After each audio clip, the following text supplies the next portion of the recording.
Hello everyone, আসসালামু আলাইকুম। আশা করছি দেশের যে প্রান্ত থেকে যে যেখান থেকেই ভিডিওটি দেখছো সবাই খুব ভালো আছো, সুস্থ আছো। আলহামদুলিল্লাহ, আমরাও অনেক ভালো আছি। তো বরাবরের মতো আমার চ্যানেল সামিরাস লাইফস্টাইল ব্লগ থেকে আমি সামিরা তোমাদের সবাইকে অনেক অনেক শুভেচ্ছা ও ভালোবাসা জানিয়ে ঢাকা থেকে আজ নতুন আরও একটি ভিডিও উপস্থাপন করছি। আশা করছি আজকের ভিডিওটা তোমাদের খুব ভালো লাগবে। মূলত এটা হচ্ছে ঈদের পরের দিনের ভিডিও। আমি যে সেমাই রান্না করেছিলাম, পায়েস রান্না করেছিলাম, একদম দেখো ধরা রয়ে গেছে। আর ফ্রিজে রাখাতে মনে হচ্ছে যেন সর, তারপর হচ্ছে ঘি একসাথে একাকার হয়ে ঘন হয়ে আছে। আর তোমাদের আমি বলেছিলাম না যে গরুর মাংসটা একদম নরম হয়ে গেছে, দেখো কি যে পরিমাণ নরম হয়েছে তা বলার মতো না। অনেকেই ঝুরা মাংস খায়, বলে 2 দিন 3 দিন জাল দিয়ে দিয়ে ঝুরি করে, কিন্তু আমারটা 1 ঘন্টার মধ্যে পুরো নরম ঝুরি হয়ে গেছে। একেই বলে মেঘ না চাইতে বৃষ্টি। সকালবেলা করেছি ফ্রোজেন পরোটা, সাথে তো আছে সেমাই, তারপর হচ্ছে পায়েস, আর হচ্ছে গরুর মাংস। আমার মনে হয় এমন কোনো বাঙালি নেই যাদের সকালবেলা এই নাস্তাটা পছন্দ হবে না। ঘড়ির কাঁটা এখন 11:30, কারণ সবার ছুটি চলছে, সবাই ঘুমাচ্ছে, আমিও ঘুমেছি। ঘুম থেকে উঠতে উঠতে প্রায় 11টার মতো বেজে গেছে। এরপর শুধু গরুর মাংসটা জাল দিয়ে গরম করে নিয়েছি, আর সাথে ফ্রোজেন পরোটা ভেজেছি। তো ডাইনিং টেবিলে খেতে বসেছি আমি আর তাসনিম, আর আমার বর, আমার বড় কন্যা, তারা এখনও ফ্রেশ হচ্ছে, মানে মাত্র ঘুম থেকে উঠেছে। তো এত আর কি ভালো খাবার রেখে কি বসে থাকা যায়, যে আমার ছোট মেয়ে আর আমি বসে খাচ্ছি। তো তাসনিম ওর মেহেদি দেখাচ্ছে, যে বলে যে দেখো মামুনি, আমারটা কী সুন্দর লাল হয়েছে, তোমারটা কি লাল হয়েছে। তো দুজনেই একটু হাত নিয়ে দেখালাম আর গল্প করছি, নাস্তা খাচ্ছি। তাসনিম কিন্তু আরও অনেক আগেই উঠেছে। ওর ওঠার কারণ হচ্ছে, ওর জন্যে কিন্তু আজকে আমরা গ্রামের বাড়ি যাব। আসলে দেশে যেতে ভালোই লাগে ঈদে, কিন্তু একটু হ্যাসেলও আছে, দেখা যায় রাস্তাঘাটে জ্যাম থাকে, মানুষজনের অনেক রাশ থাকে, এই কারণেই আর কি ঈদের দিন আমাদের যাওয়া হয়নি। তো সকালবেলা নাস্তা করে সিম্পলের মধ্যেই শুধু ভাত আর ডাল রান্না করব, দুপুরবেলা এগুলো খেয়েই একদম দেশে যেয়ে তোমাদের সাথে ভিডিওটা আমি শেয়ার করব। এর মাঝে অনেক কাজকর্ম আছে, ঘরে গুছাতে হবে, আর হেল্পিং হ্যান্ড তো চলেই গেছে। সব কাজকর্ম নিজেকেই কিন্তু করতে হবে। তো ওরা খাওয়ার পরে তারপর আমি এগুলো গুছাবো, ধুয়ে সব কিছু পরিষ্কার করে রেখে যাব। রান্না বান্নার তো তেমন একটা ঝামেলা নেই। এই যে এখন আমার বর, তারপর হচ্ছে যে আমার মেয়ে এখন খেতে আসছে।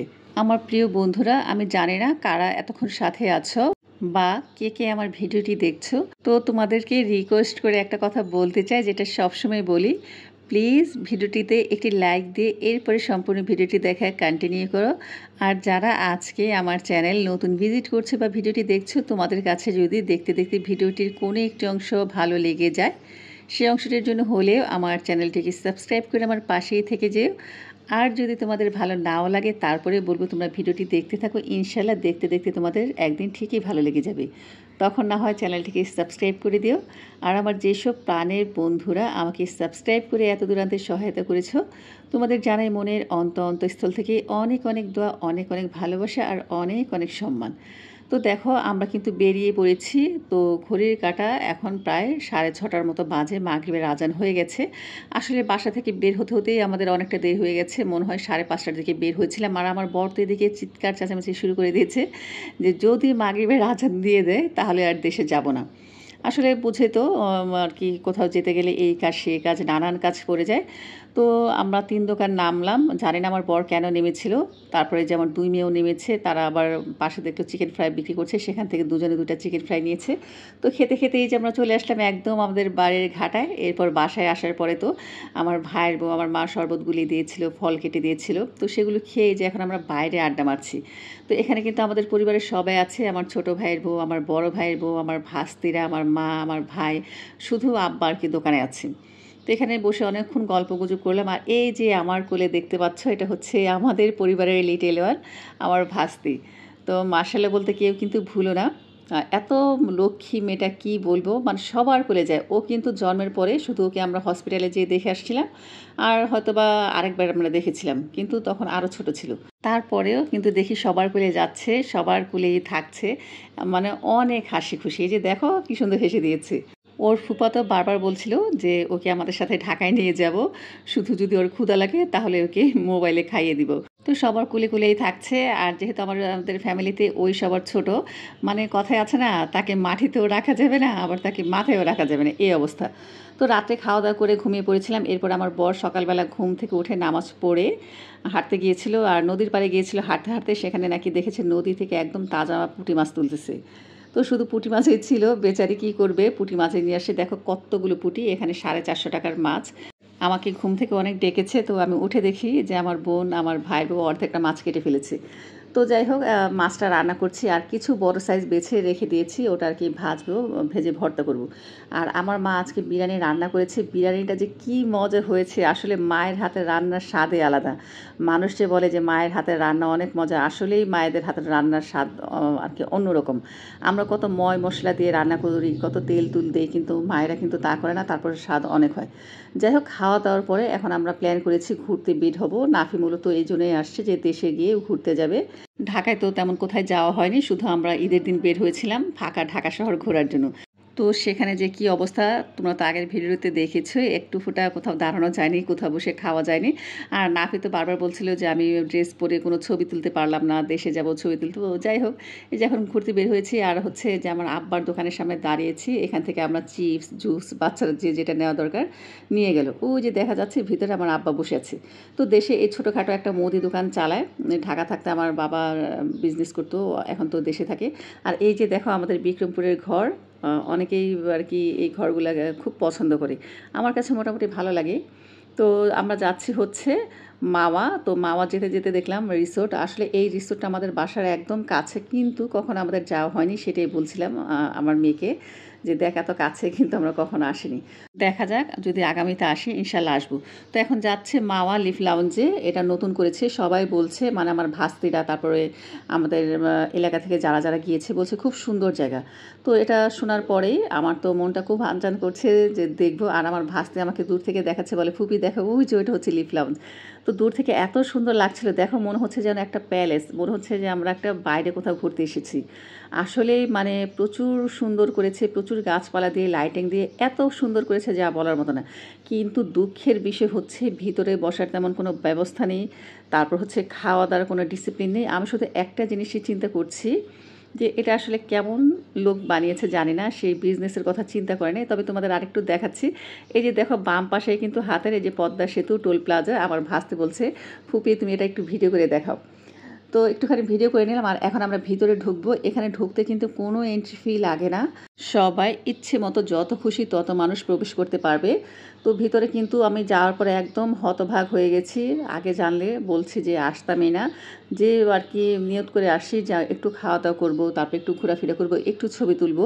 আমার মা আসতে চায়নি, মাকেও জোর করে ঈদের শাড়িটা পরেছি, তারপর হচ্ছে মাকে ঘুরতে নিয়ে এসেছি। এই প্রথম ঈদের সময় মা আমাদের সাথে কোথাও আসছে, কিন্তু এসে তো মানে পরিবেশটা দেখে যতটা ভালো লাগছে, কিন্তু রাশ দেখে আরও বেশি মনটা ভেঙে গেল।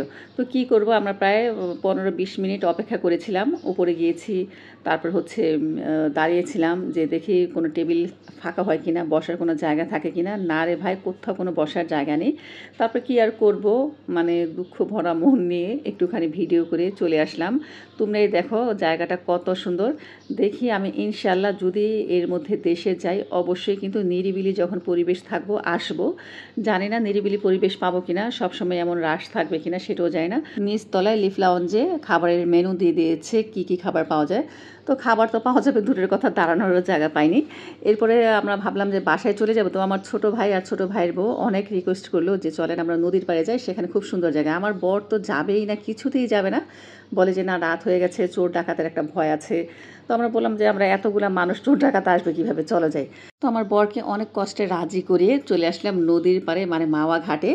2 সিএনজি নিয়েছি আমরা প্রায় 15 জন। তো 1 সিএনজি তো আমরা আগে চলে আসি, আর এখনও আমার আম্মা ওই সিএনজিতে আছে, ওটা এসে পৌঁছায়নি। তো এসে আমরা আইসক্রিম খেলাম, তারপর হচ্ছে আম ভর্তা খেলাম। আর এসে এখানে দেখেছি আর কি হোটেলে আমরা বসেছি, সেখানে আয়েশা আপু আমাদের, তোমরা কি আয়েশা আপুকে চিনতে পেরেছ? তো আপু আমাকে কিন্তু চিনেছে, আপু যেহেতু পর্দা করে, আর আমি তো মাঝে মাঝে ফেস দেখে ভিডিও করি, তাই আপু আমাকে আমার মেয়েদের দেখে চিনে ফেলেছে। আমরা খাবারের অর্ডার দিয়ে বাইরে অপেক্ষা করছিলাম, তখন দেখি যে আপুটা আর কি নাফিকে ডেকে কী কী যেন জিজ্ঞেস করছে। তো নাফি এসে বলল যে তো বলছে এটা কি সামিরাস লাইফস্টাইল ব্লগের আপু। তো আমি বললাম যখন কাছে যেয়ে জিজ্ঞেস করলাম তখন আপু আর কি পরিচয় দিল। এরপরে এই যে একটু আপুর সাথে কথা বললাম, গল্প করলাম, আপুরাও অনেক ফ্যামিলি মিলে এসেছে। তো এই যে দেখো আমাদের মাছ ভাজা আর হচ্ছে বেগুন ভাজা হচ্ছে, সাথে তো ভর্তা আছে। মূলত মাওয়া ঘাটে কিন্তু আসি এই আর কি ভর্তা, তারপর হচ্ছে মাছ ভাজা খাওয়ার জন্যই। বাসায় কিন্তু অনেক মোটা মোটা করে অনেক বড় সাইজের মাছ খাই, কিন্তু এখানের মতো কিন্তু স্বাদ লাগে না। ওরা একদম পাতলা পাতলা করে মাছ কেটে দেয়, তারপর হচ্ছে যে বেগুন ভাজা করে দেয়, এরপর লেজ ভর্তা দেয়, পেঁয়াজ কাঁচামরিচের একটা ভর্তা দেয়। উফ, খেতে কি যে স্বাদ, মানে মুখে পানি চলে আসে। আমরা কিন্তু সরিষার তেল কিনে দিয়েছি, সেই তেল দিয়ে ভেজে দিয়েছে। কিন্তু এখানে একটা প্রবলেম হয়ে গিয়েছিল, মানে বসার কোনো জায়গা ছিল না। আসলে ঈদের আর কি সিজনে সব জায়গায় এমন সমস্যাটা হয়। লিফ লাউঞ্জে তো আমরা দাঁড়ানোরই জায়গা পাইনি। যাই হোক, এই যে আমাদের খাবার চলে আসছে, গরম গরম বেগুন ভাজা, সাথে হচ্ছে লেজ ভর্তা। আর আমরা ভাত নিয়েছি, ধোয়া ওঠা ভাত। দেখো ভাত থেকে কি পরিমাণ ধোয়া উঠছে।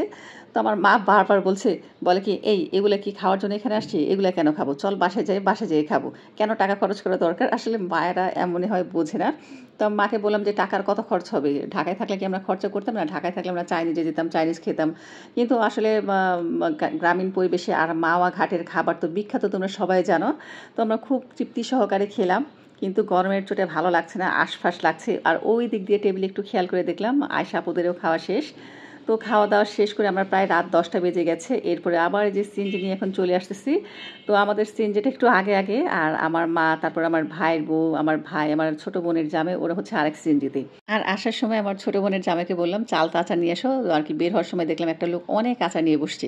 তো এই যে চালতা আচার খাচ্ছি আর যাচ্ছি। তো এখান দিয়ে কিন্তু মাওয়ার যে ব্রিজটা, মানে পদ্মা সেতু, সেটা নিচ দিয়ে কিন্তু আমরা যাচ্ছি। একদম নিরিবিলি, কোনো মানুষজন নেই, গাড়ি ঘোড়াও অনেক কম, একটু ভয় ভয়ও লাগছে। তবে খেয়ে সবাই খুব মজা পেয়েছি, অনেক আনন্দ করেছি। নাফি কিন্তু মন ভরে ছবি তুলেছে লিফ লাউঞ্জে, ও আর কি অনেক আর কি ছবি তোলার স্পেস আছে। কিন্তু যেহেতু রাশ ছিল, এ কারণে আমরা আর কি বেশি একটু ঘোরাফেরা করতে পারিনি। তো আমাদের সিনজি তো চলে আসছে, আর আমরা বসে আছি। আব্বার দোকানের সামনে একটা টুল দেওয়া আছে, সেই টুলে ওরা আসলে একসাথে বাসায় যাব। তো ওদের জন্য অপেক্ষা করছি। আর এই যে দেখো সিনজি চলে আসছে, এখানে এখন সবাই নামবে। তো এখন বাসায় যাব, যে ফ্রেশ হয়ে ঘুমিয়ে পড়বো, আর খাওয়া দাওয়া করবো না। তবে আমার মা কিন্তু অনেকবার বলেছে যে বিরিয়ানি আছে, ভাত আছে, যে যেটা খাবা খাও, কিন্তু আমরা কেউ খাইনি। বাচ্চারা হয়তো বা কিছু খেয়েছে। পেট ভরে গরম ভাত, ইলিশ মাছ ভাজা ভর্তা খেয়ে আসছি, এখন কি আবার খেতে ভালো লাগবে? কিন্তু মার কথা তো মা বলবেই। যাই হোক, এখন থেকে চেষ্টা করব 2 দিন 3 দিন পর পর ভিডিও দেওয়ার জন্য। আসলে রেগুলার ভিডিও দেওয়া সম্ভব হয় না, অনেক কষ্ট হয়ে যায়। তো বন্ধুরা, আজকের মতো ভিডিওটি এ পর্যন্তই। তোমাদের কেমন লাগলো অবশ্যই কিন্তু কমেন্টস করে জানিও। সবাই ভালো থেকো, আল্লাহ হাফিজ, আসসালামু আলাইকুম।